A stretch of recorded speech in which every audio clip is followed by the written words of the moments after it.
Good evening, everyone. Welcome back to Freedom Wellness. I hope you had a blessed and productive week. I'm so glad to be able to touch and agree with you all again, friends, strangers, everyone, all of us getting together, and the circle will grow. This is just like a circle time where we're getting together and we're being able to share and feel each other's energy. And I hope that that comes across the YouTube airwaves. We're going to be quite busy this evening because I'm going to be just a little bit of just reading and also just an opportunity to tie up what we've talked about in the past. So let's jump right in. I had a professor who would always say, the train has left the station. Well, the train has definitely left the station. We're chugging along here. So I'm going to put my glasses on so that I can actually see and start out talking about PTSD. Because this is what's led to the crisis where we're all under so much stress and so many different stressors are compounding at once, which is leading to such a complication of depression, anxiety, complicated grief, PTSD. So many things are happening for people, and everyone is probably seeing somebody by video cam, Skype. So we might as well just get used to it for right now. So let's talk about PTSD. 1. Feeling a threat to life or bodily integrity, characterized by the experiences of the victim of a man-made disease, disasters, or crime. Incurring severe physical harm or injury would be number 2. This would include people who've experienced a crime, sexual assault, molestation, a person exposed to combat, or people wounded in a terrible accident or natural disasters. 3. Receiving intentional harm, exemplified by torture, combat, family violence. 4. Being exposed to the grotesque, which might be found in an airplane crash, technological accidents, or combat style war. 5. Violently or suddenly losing a loved one. 6. Witnessing or learning of violence to a loved one, i.e. a child being injured, kidnapped, or abused, or rape or mugging of a significant other. Learning of one's potential exposure to a toxic agent would be 7. In this case, the potential impact that the information conveys is the stressor, i.e., as with nuclear accidents, or it has AIDS listed here, and of course we would now be adding coronavirus. I'm trying to keep the camera right on that dot there. And last, causing death or harm to another person, particularly when doing so is an integral part of one's role, i.e. combat or as a member of law enforcement. And to really be characterized as PTSD, we need to have at least these 2 conditions. The person has experienced, witnessed, or been confronted with an event or events that involve actual or threatened death or serious injury, or threat to the physical integrity of oneself or others. The next one is the person's response involved is intense fear, helplessness, or horror. So I just decided to start off by reading that so that we can get an understanding of our starting point.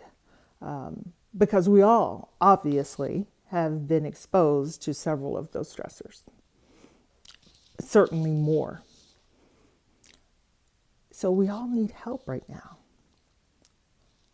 And as we move forward, we're going to look at, as we talked about last week, the value of introspection and how this assists us to be able to move forward in PTSD, grief, and crisis.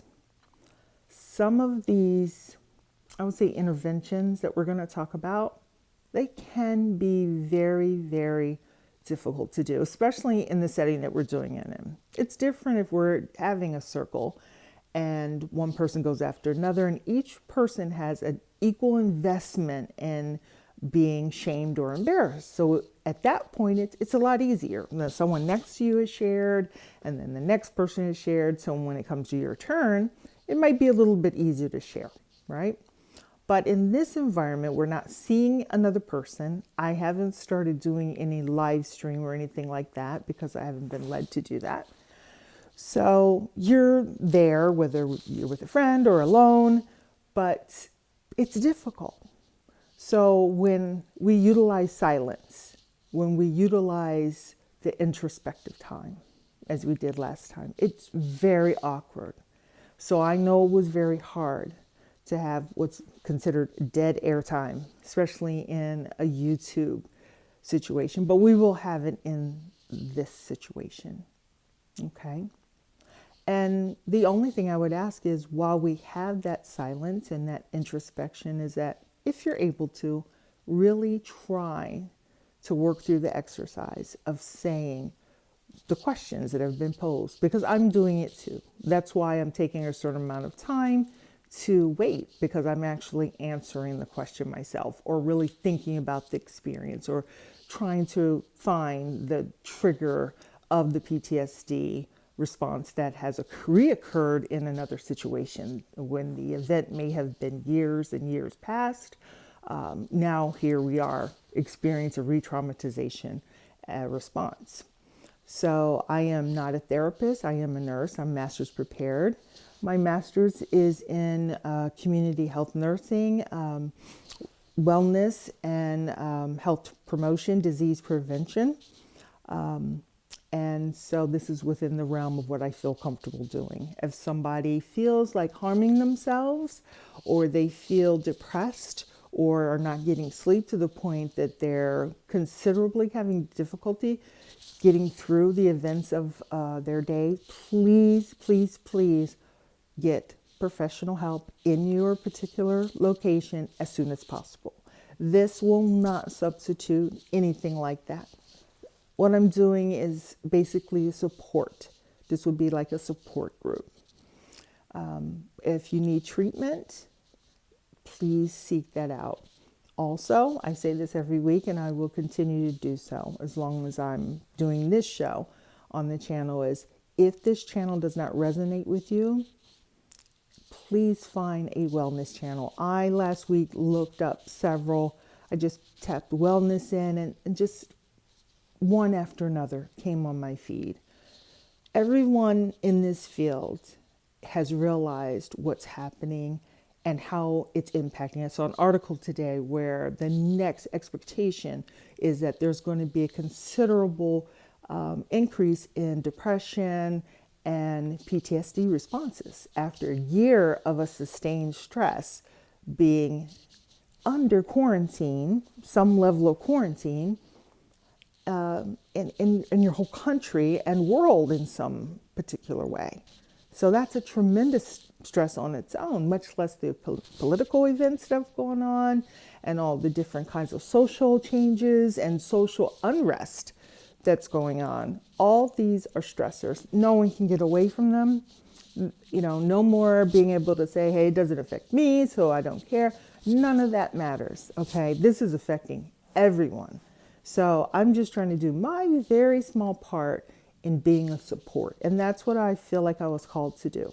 I enjoy supporting other people. I enjoy exhorting and lifting up. And that's what I want to do in this situation. So when we talk about disease, okay, basically the word comes from the root of ease, of course. You know, you're at ease with a situation. In the medical field, if something has a dis added to it, it often means not, or the opposite of. So dis-ease comes from not being at ease. And then it goes, you know, on based on symptomatology and treatment, etc. But we're all in a state of PTSD. So we all have some sort of dis-ease right now. And it's very, very hard for people to disconnect from this society and being able to really introspect, use mindfulness, okay, and really, really get down to business. It's easier to just be the Twitter person or to be the, whooping it up or yakking it up or whatever. For some people, that's their defense mechanism, okay? And that everything's fine and, those sorts of things. This channel is specifically for people who have a mindful nature. Those are the kind of people I'm surrounded with. And God bless that I have them. We're not always like that. Sometimes we're laughing and having fun, but we have recognized that we need one another right now, more than ever. So this channel is going to continue to identify strategies. Right now, we're laying the foundation of what's happening. Someone may say, well, of course we're in a crisis, but I'm saying more than that. You don't need me to say we're in a crisis. Of course not. What we're saying is the crisis is not being managed for everyone in a safe, effective way.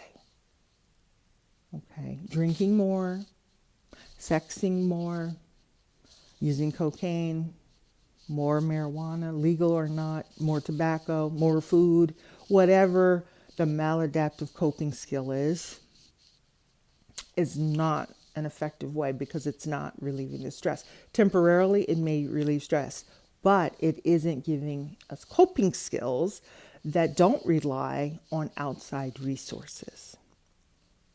So mindfulness and introspection works on finding our internal resources and figuring out also what our internal weaknesses are so that we can strengthen those so that they become strengths or at least aren't taking us down. What I'm hearing a lot of is that people are having trouble sleeping and they're having severe anxiety or anger about everything going on. There's a little bit of depression, but definitely grief also that I'm hearing. So I wanted to take this particular time to tie up what we talked about last time, which was remember the stress response we talked about, where we can have the stress and then finally it leads to exhaustion because you can't stay at that sustained state of heightened stress. Our bodies just can't. But what can happen is that after the exhaustion, you begin the whole cycle again. Okay, so it's not really linear, it's actually circular, where the stress begins and then the stress is at a higher level until it gets all the way to exhaustion. And then like a clock, it goes right back to zero. And the anxiety, and unfortunately, it's not really a circle, it's probably more like a cyclone going up. Okay, so imagine that you start at the bottom and then the very top would be the highest level of stress, which would lead to panic attack or physiological symptoms, including heart attack, stroke, increased pulse, and GI problems, and continuing on. You know that those kind of stress responses can lead to physiological response as well as the psychological. So here we are. Here we are, learning how community and how mindfulness can change that. Okay? So the first step continues to be this week. Please find a space. Okay? Write it down so that you get a booklet. I'm not a journaler. I don't like journaling. It's not something I enjoy. But even if you like to journal, I'd recommend journaling, okay? But if you don't, I use kind of a bullet technique. And at least once a day, find a point where you are completely mindful. What does that mean? What does mindful mean? Okay? It is an in-depth process of looking inward and calibrating. Well, first you're assessing what's happening in my body. What's happening? Am I upset? Am I frightened? Is this situation making me frightened, or is anything? How am I feeling right now? And go past good or bad. Go to the feelings. Okay? Because it's hard for people to tease out the feelings, thoughts, and behaviors. Once again, back to what we talked about, the triggers where the behaviors, thoughts, and feelings will all be together and then we react. Okay? So we're going to start with once a day and write down what time you did it. And write down how you felt after you did a personal check on yourself. You check your gas, you check your children, you check your husband, you check your friends. But this is a personal, internal check. Okay? And this whole channel is going to be about wellness and mindful techniques, whether it's makeup or diet, and I don't mean diet in the sense of weight loss. I mean as far as looking at ways to make sure that you feel good. I just said good. You feel healthy. You feel strong. You feel enabled to go on with the endeavors that you've set for yourself. Okay? So I have to push myself too. This is a community. So I think I'll stop there. More each week. We're going to go deeper and deeper. And but this week, do a self-check every day for at least, give me 3 minutes. Okay? When you're in the restroom, instead of perseverating and thinking over, okay, I've got to do this, I've got to do that, depending on, what your job is. I know in healthcare that's how it is. Do a self-check. Take care of your physiological need and then your spiritual and soul need. Because that's the part that's being affected first. The psyche. Okay. Well, you all have a great evening. I'm so glad to be able to talk with you. I so much enjoy it. It makes me well to be able to talk with everyone. We care for you and be well. Take care. Bye.